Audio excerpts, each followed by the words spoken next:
Saya merasa lebih berislam di sini gitu ketimbang di Indonesia karena puasanya 20 jam nggak manusiawi gitu. Kira-kira bagaimana solusinya? Bisa sholat nggak sih di kampus? Oh, tempatnya nggak sih? Bisa banget. Interfaith untuk siapa saja. Tapi memang Islam di sini tuh beda ya. Halo Amerikuy, episode kali ini saya bawakan khusus dari Columbus, Ohio, di mana ada seorang Muslim Indonesia yang berdakwah dengan cara menarik. Cara seperti apa? Kita ikuti. Kamu harus subscribe YouTube VOA Indonesia dan tonton terus Amerikuy.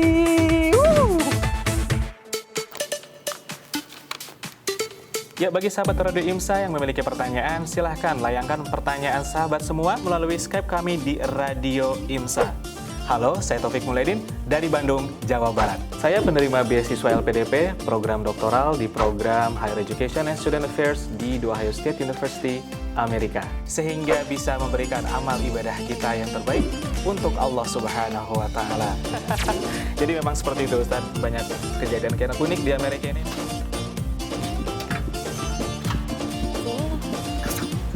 Oh, itu dia.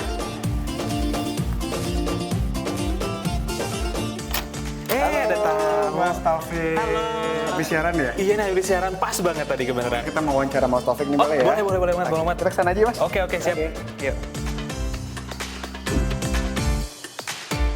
Ini merupakan hal yang mungkin tidak saya alami di Indonesia karena Muslim sebagai minoritas, itu yang pertama. Yang kedua, tantangan juga beda dengan Indonesia dan menurut saya merasa lebih berislam di sini gitu ketimbang di Indonesia karena mungkin Indonesia karena udah banyak Muslim itu ya kayak take it for granted lah gitu. Kalau di sini kan kita menjadi sering ditanyain orang, terus isu-isunya apalagi sekarang isu-isunya banyak ya, yang kemarin ya belum lama ini kan ada penembakan di kota terdekat di Dayton gitu. Jadi kita semakin sering untuk berpikir bahwa kita sebagai Muslim harus bisa melakukan sesuatu dan tidak hanya di komunitas Muslim, bahkan juga dengan komunitas lainnya. Seperti di masjid yang dekat Omar ini, justru kita dekat dengan komunitas lainnya yang mungkin dianggap tidak normal gitu kalau di Indonesia. Misalnya? Di masjid itu ada demo, gitu. Dan justru yang berada di garis terdepan itu selain teman-teman dari umat Kristiani waktu itu juga ada tadi misalkan dari LGBTQ juga yang cukup dekat untuk bisa istilahnya melindungi Muslim melindungi Muslim di sini. Jadi mungkin hal tersebut yang membuka wawasan saya, pandangan saya yang mungkin di Indonesia sendiri kalau tidak mengalami sendiri kan beda ya.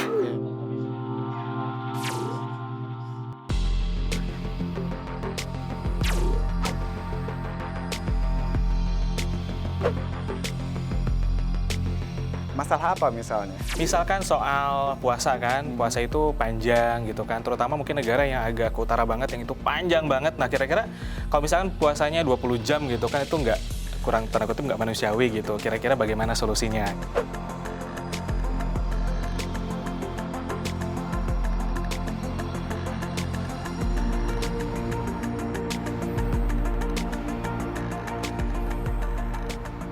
Bagaimana solusinya? Dia biasanya mengikuti negara-negara lain yang dianggap lebih wajar puasanya gitu, yang kira-kira bisa dilaksanakan sesuai dengan biologis kita ya. Yang terdekat dari lokasi itu misalkan katakan di kutub gitu kan, dan mana negara tetangga yang paling dekat dengan lokasi tersebut yang puasanya dianggap lebih pendek dan bisa lebih wajar tadi. Terima kasih atas pertanyaannya. Saya Taufik Mulyadin undur diri. Wassalamualaikum warahmatullahi wabarakatuh. Sekarang kita mau kemana nih, Mas Taufik? Kita mau ke kampus nih, ya. Jadi kita Kampus. nunggu bus dulu. Bisa sholat nggak sih di kampus? Oh, tempatnya nggak sih? Bisa banget, nggak musola gitu. Namanya nggak musola, namanya apa? Reflection room. Reflection room, ruang bercermin, ruang berkaca. Apakah banyak kacanya? Oke, kita lihat nanti ya.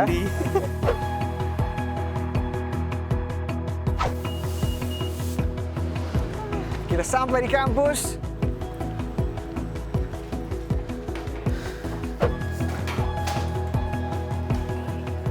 Di kampus saya sholat di kelas tuh nggak seolah-olah nggak jadi aneh gitu. Orang udah biasa aja, mungkin ini lagi ibadah ya udah kayak dicuekin aja gitu. Nggak ditanya-tanya, nggak lu ngapain gitu. Nggak, Jadi alhamdulillah. ternyata pengetahuan orang soal Islam pun sudah ada. Ya gitu. sudah ada, bahkan ketika kita minta izin misalkan, oh sorry I need to pray, kan? Minta izin bareng 10 menit keluar dari kelas itu nggak jadi masalah. Mungkin saya pengalaman sendiri waktu S1 gitu, mau minta izin ke dosen tuh kayaknya susah gitu. Ini di Indonesia S1. Iya gitu kan, S1 di Indonesia. Tapi ketika di sini justru untuk minta hal-hal yang terkait agama gitu lebih mudah. Enak kuliah di sini. Alhamdulillah enak, tugasnya juga enak banget. Ini senyumnya senyum asem nih. Iya. Ketawa asem. Enak banget, enak banget.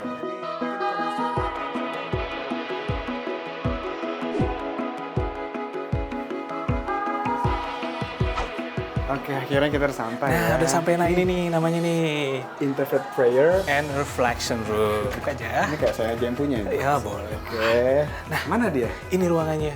Oh, ini dia. Ruangannya. Jadi ini cukup kecil. Inisiatif dari kampus atau ada permintaan sebenarnya? Ada permintaan dari mahasiswa muslim. Jadi mereka mengadakan polling akan kebutuhan ruang untuk beribadah. Ya. Dan alhamdulillah sekarang kita punya lebih dari, saya tahu ada 3 ruangan yang baru gitu. Apakah cuman bagi orang-orang beragama Islam tempat ibadahnya disediakan? Kebetulan kampusnya kampus negeri ya. Iya. Jadi tidak boleh ada satu ruangan dipergunakan untuk eksklusif untuk kelompok Satu agama tertentu gitu jadi ya. walaupun ini diajukan oleh muslim, tetapi dinamain tadi kan interfaith. Untuk siapa saja? Untuk siapa saja? Untuk siapa saja. Jadi tidak hanya khusus untuk muslim. Nah, katanya ruangan ini yang tempat kita berada sekarang juga tempat sholat juga bisa. Iya, tempat jadi sholat juga. Jadi ini kalau hari Jumat butuh dong sholat Jumat. Dan lumayan kan kalau ke masjid jauh dan mungkin tempatnya tidak cukup. Jadi kalau hari Jumat tempatnya disulap nih menjadi tempat sholat Jumat gitu. Semuanya Tempat, nih. Iya, dan sesuai dengan kata Mas Taufik tadi, karena ini bisa untuk apa saja. Iya. Jadi kalau tidak ada sholat ya bisa untuk apapun Ini ruang pertemuan Ruang pada hari pertemuan, ini. ya.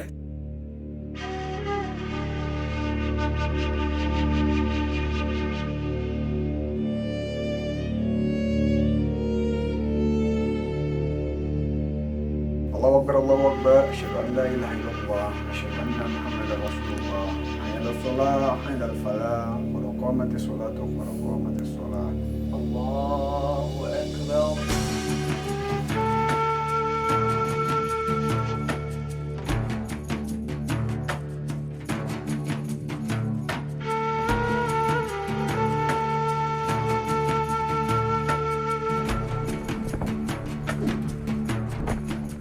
Ini ngajar ngaji tingkat tinggi Al-Quran atau ini Iqra nih? Oh, mereka udah Al-Quran, jadi basically mereka sudah bagus bacaannya dan juga ada Islamic Studies.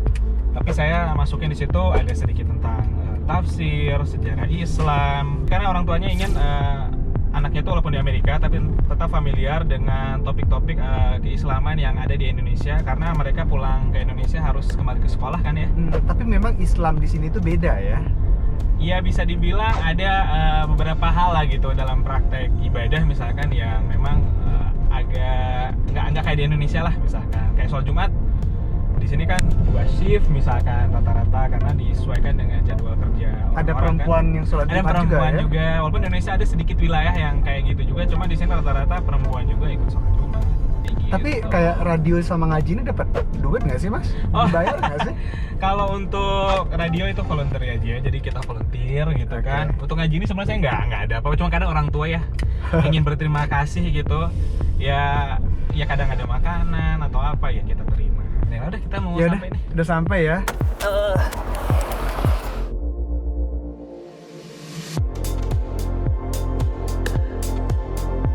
Ya, assalamualaikum. Oke, bentar ya. Kita tunggu untuk wawancara. Boleh. Ya, Selamat duluan ya. mengajar. Ya, assalamualaikum. Waalaikumsalam.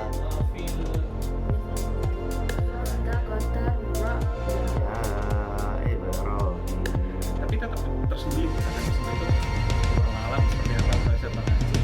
Ngapain kita di sini? Menunggu Om Taufik selesai mengaji? Apakah kita kasidahan aja? Mari, mari baca salawat Nabi agar kita semua mendapat syafaatnya dari Nabi Muhammad, Rasul pemimpin umat yang membawa amanah untuk para umat. Marilah hai kawan. Mari oh mari baca sholawat Nabi. Mari oh mari baca sholawat Nabi agar kita semua mendapat syafaatnya. Mengajar anak Indonesia di Indonesia dengan anak Indonesia di Amerika yang mungkin gede besar lahir besar di sini, Apa Iya. bedanya? Biasanya kalau yang besar di sini itu mereka lebih kritis ya. Jadi kenapa ini, kenapa itu gitu. Jadi banyak banyak pertanyaan yang why-nya. Misalnya apa? Misalkan kayak kenapa kita harus berpuasa di bulan suci Ramadan selain memang karena itu perintah dari Allah misalkan gitu. Jadi harus kita paparkan misalkan oh ini bagus juga loh untuk kesehatan. Ini loh. Jadi mereka harus memang diberi kasih tahu dengan informasi-informasi yang sifatnya ilmiah misalkan gitu yang memang logik lah gitu. Iya. Selain memang itu perintah dari Allah yang ada di Al-Qur'an dan Anak di hadis sini gitu. lebih logis, anak Indonesia lebih gak logis atau Bukan gak logis. aja? Mungkin bagaimana? karena kebiasaan kalau sudah di Menerima Al-Qur'an aja ya gitu. menerima aja gitu. Karena Oke. lingkungan sekitar semuanya pada puasa. Kalau di sini kan Iya. banyaknya nggak puasa. Dengan semua itu yang lo lakukan di Amerika, apa maknanya bagi lu secara pribadi? Ya alhamdulillah karena intinya saya mengenapakan pengalaman yang luar biasa yang insya Allah akan saya bawa ke Indonesia. Lebih terbuka dengan pemikiran-pemikiran yang baru gitu kan. Dan memang yang paling penting adalah kita jangan merasa apa yang kita yakini hari ini itu yang paling benar gitu kan. Karena masih ada samudra lautan gitu kan, ilmu yang masih luas di sana yang harus kita coba rasakan gitu kan. Tapi kuliah jalan nggak nih? Banyak banget aktivitasnya. Beres kan? Alhamdulillah beres. Walaupun agak terengah-engah gitu ya. Karena banyak aktivitas ini atau Karena karena- iya sebetulnya aktivitas juga kewajiban sebagai kepala keluarga lah gitu ya. Oke. Karena ada keluarga juga di sini. Tetapi alhamdulillah itu semua jadi membuat kita makin produktif lah gitu. Karena kan kalau sekolah terus juga agak bosan juga.